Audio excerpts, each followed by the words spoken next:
everybody. Welcome back. We're going to start our series on birds. And since we are in the middle of, well, not quite the middle of winter, I guess more the start of winter, and there's so many birds actually that stay around in the winter. There's quite a few birds that migrate, but quite a few that stay around in the winter time. And as I was looking through the birds that I chose, 5 different birds that are in the winter in Michigan, but not only Michigan, almost all of the United States. These 5 birds stay year round. Wherever they are, they stay, even in Florida. So before we get into those particular kind of birds, I'd like to share a little facts about birds. So Alexis, could you read our bird characteristics? All birds lay eggs. All birds have feathers and wings. All birds have 2 legs, and all birds breathe with lungs. All birds have bills or beaks, and all birds are warm-blooded. There are 6 characteristics, which I think is actually the most we've had so far. Now, of course, I love all of God's creatures and all of God's animals, but birds, I've always just really loved watching birds and learning more about birds. And so I wanted to recommend some books for everyone. There's a man, a photographer and author named Stan Tequila. And actually, here's the 2 of the versions from Michigan. He actually has an adult version and a children's version of Birds of Michigan, but not just that, all around the country. I don't think I have our birds. Oh, I do have the Birds of Florida book. I did happen to buy the Birds of Florida book too. But for the most part, we do most of our bird watching in Michigan. So I just wanted to recommend those books. The author is Stan Tequila. It's spelled Tekiela. And actually, he's got some YouTube videos too, and he does birding all across America. He's very, very well informed. And not only does he have a bird book, he has the trees, and not just of Michigan. He's got wildflowers, reptiles, and amphibians. Yeah, so he's got them all over. And I am not paid at all by Stan Tequila, but I just really recommend his books because we've used them for years upon years. And we'd love to know who's watching and where you're from, because in a little bit, we're actually going to go over, we have a United States map here. We're going to go over some of the birds of everyone's states. So if you are watching, if you want to tell us what state you're living in, that'd be perfect. So we can look that up a little later. So the characteristics of birds. Have you noticed that not all birds have the same beak? Alexis, why don't they have the same beak? Because each bird needs a different beak for its normal lifetime. Like a duck, it has some pictures here. Billed beak for cat. Let's see, what's billed beak for? That's for eating the plants underwater. All right, eating the plants underwater. What about this bird of prey with this hawk? With a hook on his beak. They eat small animals and rodents. Yeah, so they need that hook, don't they, to be able to tear the meat. And what about like this grosbeak here? Or a cardinal? What are their beaks good for?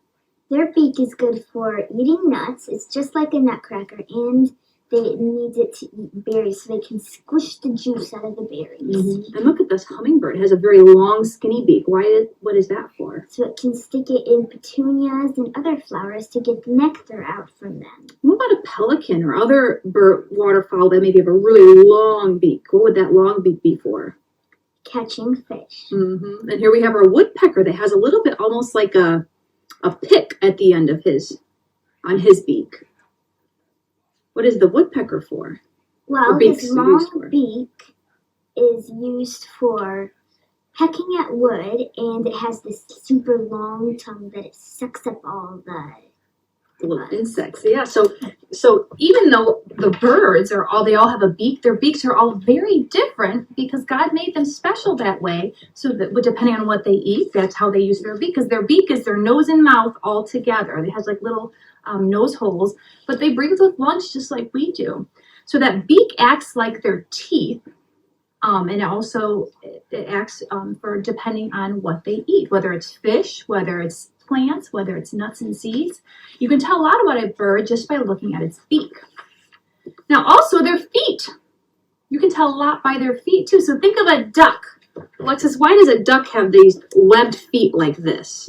So that they can paddle through the water. And what about like a flamingo has those very, very long legs? Why do you think it has such long legs? So it can stand up in the water. Yeah, it's a wading bird, so it has those long legs so that its body doesn't get all wet. It just wants to wade in the water. Now that little chickadee has what's called perching feet. A lot of times it'll have 3 pointing forward and 1 pointing back, so it can claw and hang on to the branches. That's why it's called perching feet. Now, a woodpecker is a little different because it doesn't necessarily perch on a branch. It needs to hang on to the side of the tree. So they'll actually have the 2 pointing forward and 2 pointing back. I can't even do that with my hands because my hands aren't. Right, so basically it's like this. Right. It has to hang on to that tree so it can peck, peck, peck. And think of the force used to peck into the tree. So it needs to have a really good grip with its claws on that tree. Now, an eagle or other birds of prey, they're going to also have larger sharp claws so they can pick up their prey to eat it.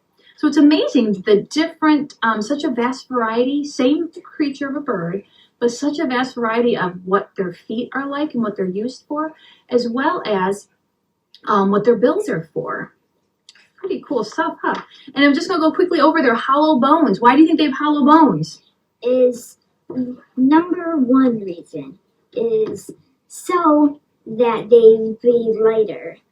Second reason is the heat of it goes through all those the hollow bones so their body can be warmer. And we learned a little bit about that too that I was really excited about because it's something that I learned as well of how the birds can stay warm in the winter. Because you think about that, they're just these little tiny creatures. They don't really have a lot of fat on their bodies. How do they stay warm in the winter? So how they do it is, one reason how they do it is a lot of times they'll fluff their feathers so like the heat can go through them. So they fluff up their feathers, and so they have like little air pockets all around their body. Then their body heat will warm those air pockets, and in turn those air pockets heat up and warm their body. So they fluff up their feathers. And a couple things they do in the fall is they eat a lot of extra food. So most creatures are going to stock up on food in the fall. And we learned the blue jay, how many acorns can it fit in its mouth? It can fit 5 acorns in its mouth at a time. Isn't that crazy? 5 acorns. Now, a blue jay is a larger bird, but I was still surprised, 5 acorns. And what it'll do is it'll collect a lot of acorns too. It can collect and hide between 3,000 and 5,000 acorns. So what do you think that does for our forests? It probably makes them bigger and bushier. Right, because all those acorns that they bury, they will eat some of them, but there's also a lot that they are actually planting. So the birds are like farmers a little bit, and that they plant a lot of our trees and bushes and plants. So are the squirrels. The squirrels do the same, that's right. So they eat a lot in the fall. They also will secrete a special oil in the fall, and then they take their beaks and they rub it all over their bodies to kind of waterproof their feathers to get them ready for all that snow coming in the winter. And have you ever wondered how a bird keeps its feet warm? Well, there's this one bird that it actually has feathers on its feet. It's called the ptarmigan does, and they're an Arctic bird. And as you know, it's very cold in the Arctic almost all the time. So they have feathers on their feet. But what about the birds that don't have feathers? Well, the other birds, they have their scales it's kind of like a coat on their feet. And if that doesn't work, they have another trick of their feathers. They do, they have a trick. So the other one is, you know how they fluff their feathers? Well, they'll lift one of their feet up, one at a time, like a flamingo, and tucks them into their feathers. So isn't that neat? So they actually will, as they're perching on their branch or whatever, they'll tuck one of their little feet up into their feathers to keep warm, and then when the other one gets too cold, they switch. So just like a flamingo, but for a different reason. So those birds, they've figured out how to stay warm in the wintertime. Well, hello, Sarah, and she's in Maryland, and she loves birds. We do too, Sarah. I was just saying how much I enjoy watching the birds. And this is a great time of year, actually, to put a bird feeder out because there's not a lot of food for the birds. They had a lot. I don't usually put much bird food out in the late summer and fall because there's so much in nature for them to eat, and that's the way they can replant things. But this is the time of year, especially suet. We're actually going to pick up some suet tomorrow. We've got 2 suet feeders that are empty outside. Mm-hmm. So this is a great time. And you know what else you can do that we're going to do, you can do along with us? We're going to make a birding journal. So after we get our suet feeders set up, Alexis is going to have a little journal that she can mark down what bird she sees and what day she sees it. And it's fun to look back to see, during the, like in January, what birds visited last year, what birds visited this year. So it's kind of fun to see throughout the years the different birds that come in. What are the first birds that you see coming back in the spring as well? Those are all very interesting facts. So let's go ahead and get our notebooks out, or if you have a plain notebook, that's good too. So we're in my animal notebook. We're on our very first bird section, which is let's see what page is that here. Here we are, page 33. So if you go to page 33 and it says, and God created every winged fowl after his kind, and God saw that it was good. That's our favorite part of the creation story, is that it was good. That's in Genesis 1:21. So underneath birds, you can just, since I know Sarah's in Maryland, you could write winter birds of Maryland. You could just write winter birds. And they have recently started bird watching. Oh, this is perfect then. And this is a great time of year to bird watch as well, just because the birds will really want to come to your feeders because they don't have a lot of options. So you keep those feeders full, put some suet out there. You could also make homemade bird feeders. How do we make it with a pine cone? Do you remember? Well, you rub the pine cone in peanut butter and you put bird seed on it. Oh, yeah. Good. So, yes, you can actually take a pine cone and put peanut butter on it and put birdseed on it. You can actually make your own suet feeders, too, if you take, like, lard and mix birdseed with it. We tend to buy them from a local farmer. Lard is fat. That's like animal fat. But they need that fat in the wintertime because that helps them stay warm, too. You can label yours winter birds because actually the birds we're going over are really found in most of North America. Or, I'm sorry, not North America. Most of the United States year-round, so not just Michigan. So we're going to label ours winter birds in Michigan or Michigan winter birds. I'll let you choose how you'd like to write that, Alexis. And while she's writing and everyone's writing down their winter birds, I'm going to go over some of our maps. So this is a fun little puzzle map. I can only kind of hold it like this because otherwise the puzzle pieces will fall out. This was actually mine when I was a kid, and it's so fun that now I get to use it with Alexis as well. So we're going to look at Maryland. So your state bird is the Baltimore Oriole, which we have in Michigan, but it's not year-round. It's a beautiful orange bird, and it's actually attracted by oranges. So if you cut an orange in half or put orange slices out, and it likes a flat feeder that's elevated, or it likes jelly too, grape jelly, strawberry jelly, so anything sweet like that, then you'll see Baltimore Orioles. Now, I've been putting out jam, jelly, oranges for years, and it wasn't until 2020 that I finally saw a Baltimore Oriole. So I was so excited when I finally had one at my feeder, but it took a long time. So that's Maryland's state bird. And Michigan's state bird is the American robin, which is one of the ones we're going to go over in just a little bit.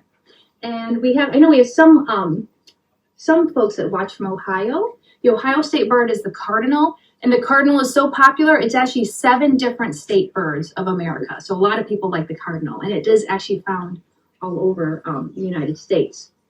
So if you have a state that you'd like to know about what your bird is, just go ahead and put in the comments, and we'd like to share that with you. So let's go ahead and start off with our first bird called so American robin is capital A, MERICAN, and then robin, capital ROBIN. Our American robin actually is found pretty much throughout all of the United States, with the exception of there's just a little bit of the northern part of Minnesota and North Dakota, and just a little bit of Montana. You won't find the cardinal. So I thought that was kind of interesting because the cardinal range also just go up here, even all the way up to Alaska, just a little bit in Alaska. And it also goes down into the thinner part here, down into Mexico. So the northern cardinal is found all over the United States and even in different parts of North America. And it's found there. I'm sorry, did I say northern cardinal? I meant to say American robin, but the cardinal is as well. The American robin, and the interesting thing is, we used to always think of the American robin as being the first bird of spring. I don't know how many of you heard of that, where the American robin is the first bird of spring. I'll grab up the picture of it. But in fact, it's not. Now, some do migrate. It's not that none of the American robins will migrate, but most do not. But we found that actually that a lot of them will stay in Michigan year-round. But what happens is why it feels like they migrate is because they'll pick a group. So what happened one winter is I saw a bunch of robins hanging out in this tree in the middle of winter in Michigan. And I thought, well, I thought the robins migrated. But it's not that they migrate, but they will get together in groups so they kind of keeps them warm. And some do migrate. But the reason why you start seeing them in the spring more in your yard is because after it gets a little bit warmer, they will start branching out and going back to their spring and summer location. So here's our American robin, very distinct. It's got the red breast and the grayish back. You can see the male is more colorful than the female, but the female still has that red breast and the gray back. It's a little bit more faded, and the male is a little bit more bold colored. And of course, they're known for their beautiful robin's blue eggs, right? They're beautiful. So the American robin will have a cup nest generally in a tree, but we've actually seen them in playgrounds.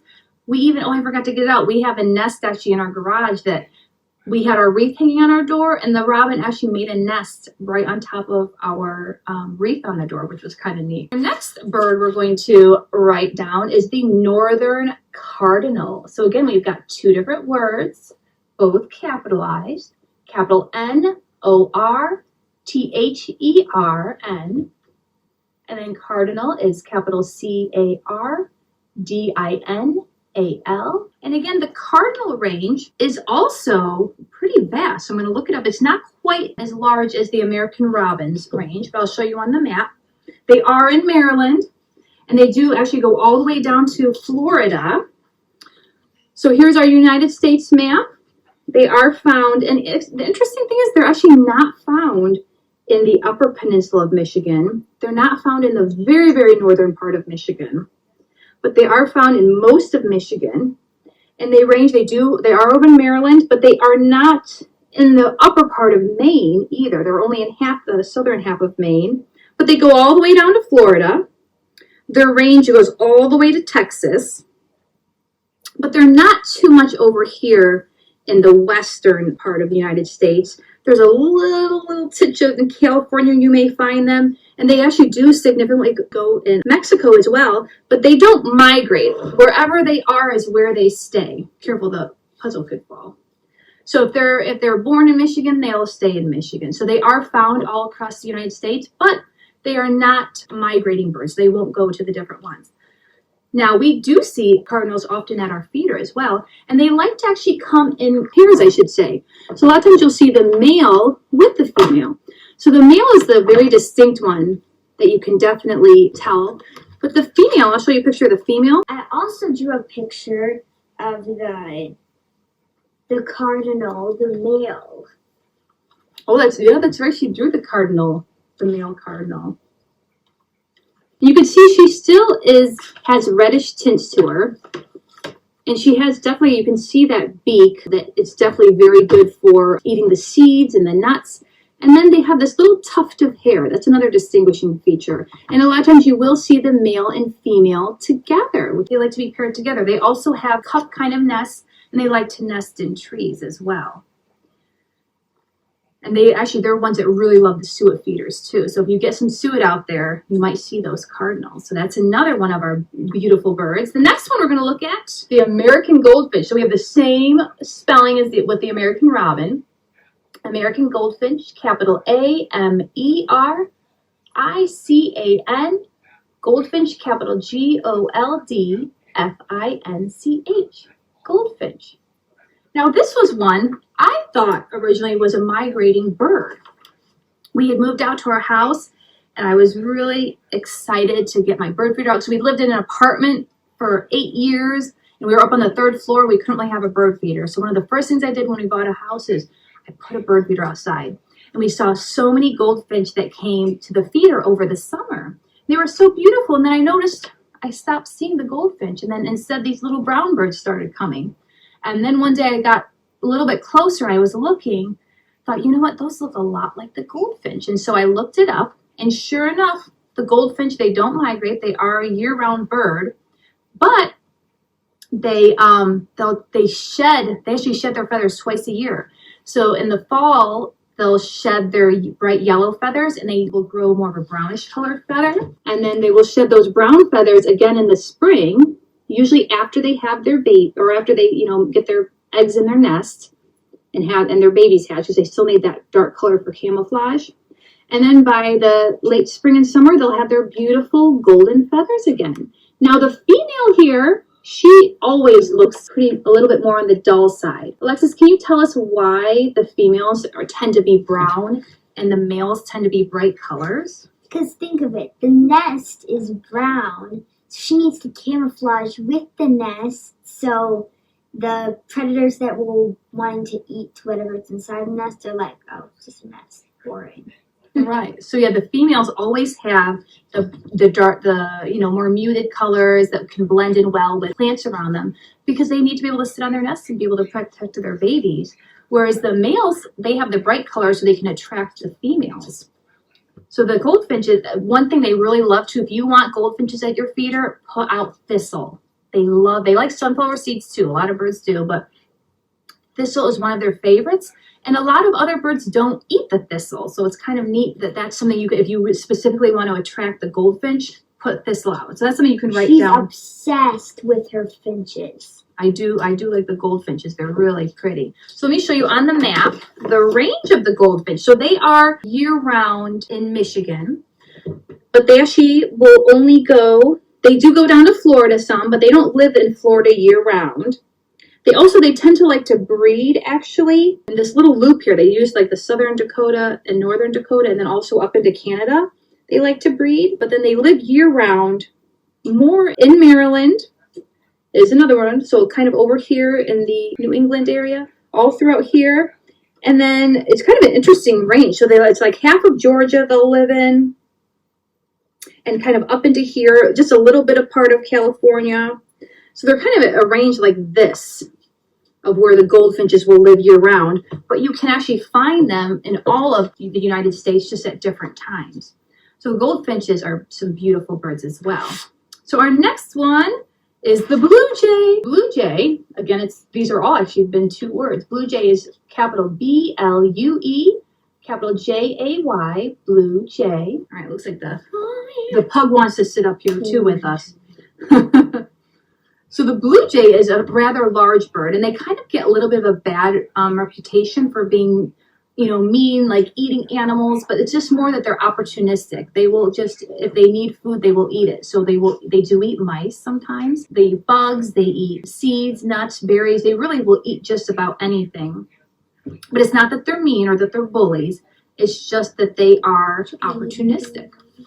We didn't put the chickadee down too. Well, we'll look at that one a little bit. So here's our blue jay. You can see this one's in the fall with its beautiful colors. So the blue jay is a larger bird. It also has a cupping nest as well. They're found year-round in all of Michigan, but only in only half of the United States. So let me show you where they're found in the United States. So the blue jays are only found and up into Canada even a little bit as well. So they kind of like this northern part of Canada, but there's almost like a line right here between Montana and North Dakota. If you kind of loop the line down like this, and again, half of Texas, that's like their range is this eastern part of the United States, but they do go all the way up to Maine and even into some of the provinces in Canada up here. And that's where their range is, but they don't migrate. They stay in their spot year round. And they'll tend to have 4 to 5 speckled green to blue eggs. Well, mom will sit on the eggs, but then the mom and dad will both feed their babies as well. And again, they have that tuft, that crest that's on the top of their head as well. And you can see their beak. It's kind of interesting. It's not quite like the cardinal beak. It's a little bit of a, I guess you'd call it variety beak, because they eat their nuts and seeds. They might eat a dead mouse or something like that. But they eat a lot of different things. They've got these beautiful, beautiful feathers that make them very distinct. And they have a very interesting call too that we'll listen to in a little bit. All right, one more I wanted to go over, and then actually I did want to do the chickadee too, but we'll just end up doing our downy woodpecker. There's so many beautiful birds that you could just spend so much time on them. So here's our downy woodpecker, just capital D-O-W-N-Y. Woodpeckers, capital W-O-O-D-P-E-C-K-E-R. Downy woodpecker. So the downy woodpecker and actually the hairy woodpecker, they look a lot alike. The only difference basically is the hairy woodpecker is a little bit larger. But here's our downy woodpecker. You can see it's got that little distinct red little patch of feathers on the back of its head. But the female actually does not. I don't know if you can see that's kind of little down there.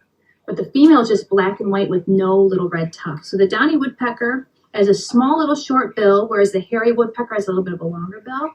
They actually like to nest in a cavity. They will not build a nest necessarily. They might put a nest inside. So a cavity is like all the holes in the trees. And how you notice when you see there's holes in the trees and the birds pop out of that? So that's a cavity, but they also love suet feeders. Like when we put our suet feeders out, we always see the downy woodpeckers come and enjoy those. So what I'm going to do, and we need to tell you the range. So their range, they're actually, again, in most of the United States. There's only half of Texas that they are not. There's just a little area in Arizona. They must not like the desert as much, but I know there's a lot of birds that like the cavities inside cactuses, or the cacti. And then they actually range all in the different provinces of Canada, and they also go all the way to Alaska. So the downy woodpecker is a very large range, and they are year-round birds as well. So now I wanted to share with you some of their sounds that they make. So this is on the Audubon app, and it's a free app. There is a way you can pay to become a member and get a little bit more information. But the nice thing about the app is that you can download the information. You can download the bird call sounds. So that way, if you're out in the wilderness and you want to hear what the birds sound like, then you will have that. You don't need to have internet access for it. So we're going to play through some of the ones that we talked about. So here is our robin. Let me turn it up a little bit. There we go. So here's our robin. So I'm sure you probably recognize this sound. They tend to be like to be on the ground too. So you can see them bopping around the ground eating worms. That's kind of like their iconic picture. In fact, I even saved a worm from a robin once. She did, yeah. There they are. And they're easy to spot between the sound and their coloring. They're really easy to spot. Now here's our northern cardinal. And you'll see these a lot too with their red. So that's probably another sound you recognize, isn't it?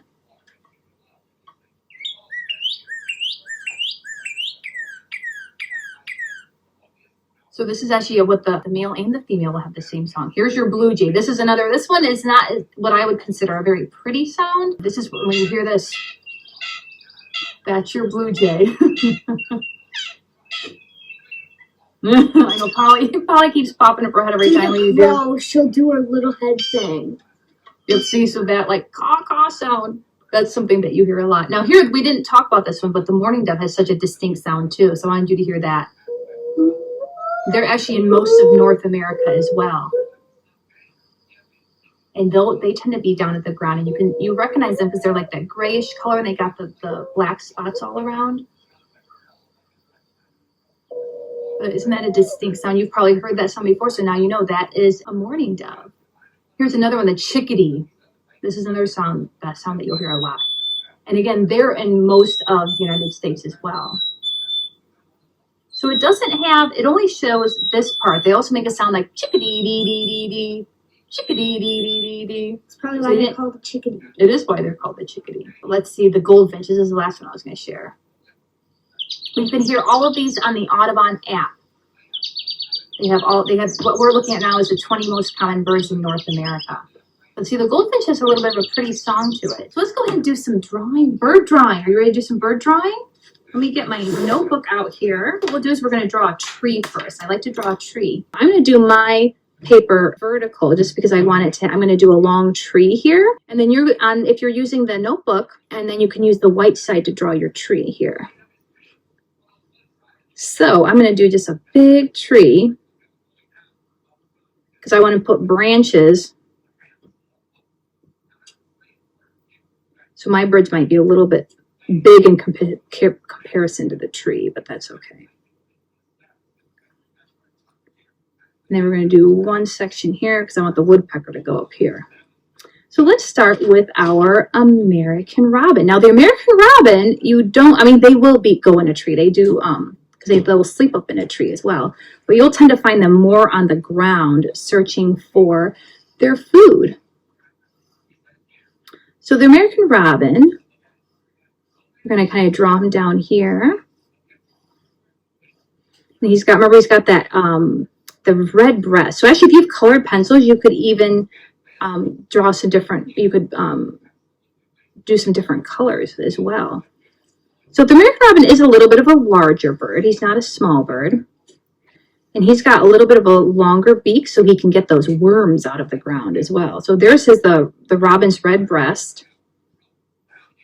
And again, the robin just has more of the perching legs.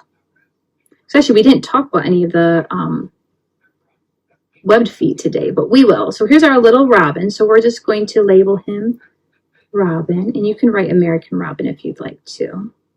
So there's our little American robin.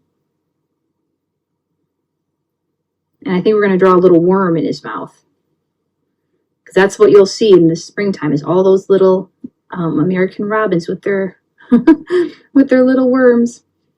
So now our northern cardinal, I'm going to put that one up in the tree here. I'm going to put the blue jay over here because he's the bigger bird. I'm going to put our northern cardinal over here. And because they're in pairs, let's do the male and the female. So they tend to have like the little tuft of hair, the cardinals do.